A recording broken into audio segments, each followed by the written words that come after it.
Well, hello there! Today I've got something really exciting for you guys. We're tumbling calligraphy stone, aka Miriam jasper, aka script stone, aka calligraphy jasper. This is a rock of many names, and that's not even the most confusing part.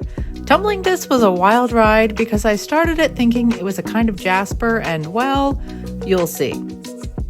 So first we started off with these boring looking brownish red rocks. They were called Miriam jasper when I bought them, and so I was like, cool, jasper, a nice easy tumble. However, I did notice that the rocks were covered in red dust, and from previous tumbling experiences, that tipped me off that it might have a high iron content. I also mused that the slurry might look a little crazy because of the dust, but little did I know how crazy it would get. Somehow, I was still thoroughly convinced that this was jasper though, so I added water and 3 tablespoons of coarse grit, as I normally would, before sending them off for a week of tumbling. However, after posting a video about it on TikTok, a few rock tumbling friends informed me that they had tumbled this stuff before and it was very soft. Like, soft enough to disappear entirely when tumbled with other jaspers, from which I concluded that it couldn't possibly be jasper. And so the mystery began. My crazy slurry prediction was very much correct. The last time I saw a slurry as wild as that is when I tumbled crayons. The so-called Miriam jasper really took a beating during that week on the tumbler, and boy, it showed. My sink looked like a crime scene after dumping them out. By the way, my sink drains into a bucket, so don't freak out, okay? But anyway, how cool are these? They lost a ton of mass during that first tumble, but in the process, such gorgeous, intricate patterns were revealed. No more boring brown rocks for me. I did a little research on this jasper imposter, and I found out that it's some kind of limestone with tons of iron in it. Limestone is a 3 to 4 on the most hardness scale, so that explains why it tumbled so quickly and yet still felt really textured and weird.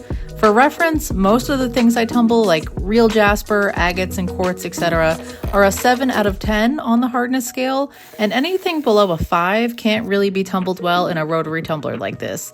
At least not without a fight. 3 to 4 is crazy soft, and I was definitely worried that I wouldn't be able to get a good polish on them, but I moved them into stage 2 and hoped for the best. I tumbled them in stage 2 for 6 days and then decided to check them a little early in case they were turning into dust in there. This was when I officially decided to call them calligraphy stone instead of Miriam jasper, so as not to confuse myself and everybody else along the way. Look at that gorgeous thick red slurry. Yum. They look great but still had a really weird gritty texture. People of TikTok seem to greatly dislike the way I say gritty, but I'm not sure why. Do I say it weird? Sometimes the Jersey accent comes through and I don't even realize it. Water. Anyway, someone suggested that the pattern on these was made up of fossils, and bam! I suddenly saw it and felt kind of silly for not figuring out earlier. These rocks are just full of surprises. I'm no fossil expert, but those are just clear as can be.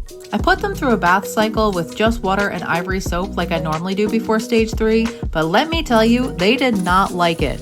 There was tons of crumbly stuff in the water, and they seemed worse off than before.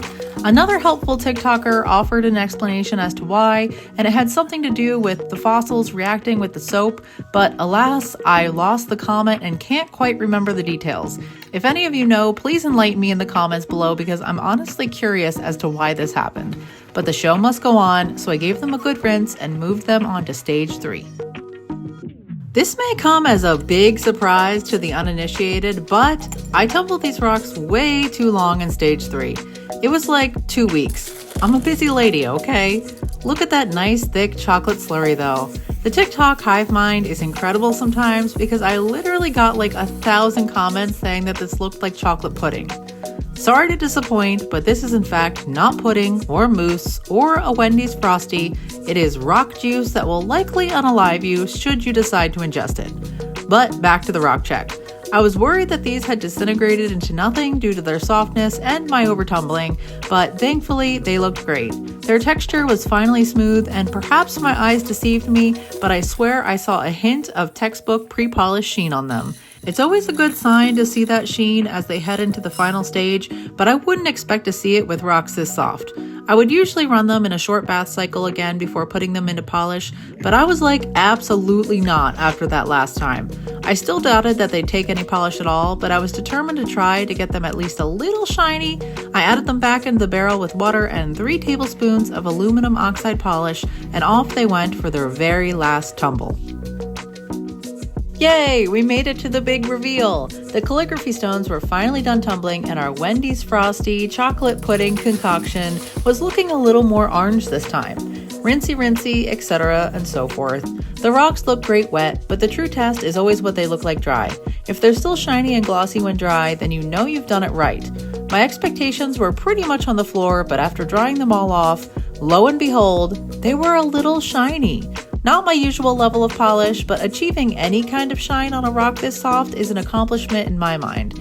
The incredible pattern on these kind of speaks for itself anyway. This was probably my favorite of the bunch, but this one is a close second.